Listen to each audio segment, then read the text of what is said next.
हळदीचे लोणचं कसं बनवायचं हे बघूया। या ठिकाणी मी हळद घेतलेली आहे। ही हळद छान आपण साफ करून घेतलेली आहे। त्यावरील सर्व आवरण काढून घेतलेले आहे। या पद्धतीने या ठिकाणी हळद छान साफ झाल्यानंतर आता आपण याला किसणीच्या साहाय्याने किसून घेणार आहोत। ज्यांना याचे बारीक काप करून जर करायचे असतील त्या पद्धतीने देखील करू शकतात। या ठिकाणी मी हळद छान बारीक किसून घेतलेली आहे। या पद्धतीने आता ही किसलेली हळद आपण एका बाउलमध्ये काढून घेतलेली आहे, एका पातेल्यात काढून घेतलेली आहे।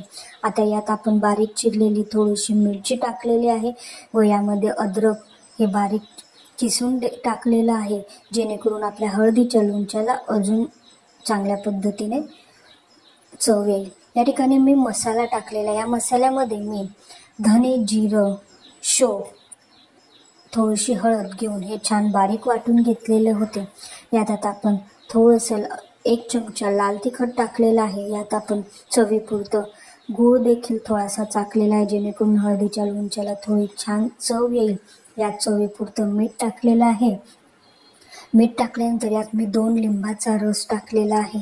या ठिकाणी तेल गरम करायला ठेवलेले आहे, त्यात मोहरीची डाळ टाकलेली आहे व थोडासा हिंग टाकलेला आहे, जेणेकरून आपल्या लोणच्याला अजून स्वाद चांगला येईल। या ठिकाणी मी हे गरम तेल या हळदीच्या लोणच्यावर टाकलेलं आहे व छान हे मिक्स करून घेतलेलं आहे। या ठिकाणी आपले हळदीचे लोणचे रेडी झालेले आहे व हे लोणचे तुम्हाला कसे वाटले हे मला कमेंट्स बॉक्समध्ये सांगायला विसरू नका व बेल आयकॉन दाबायला विसरू नका। Thank you so much.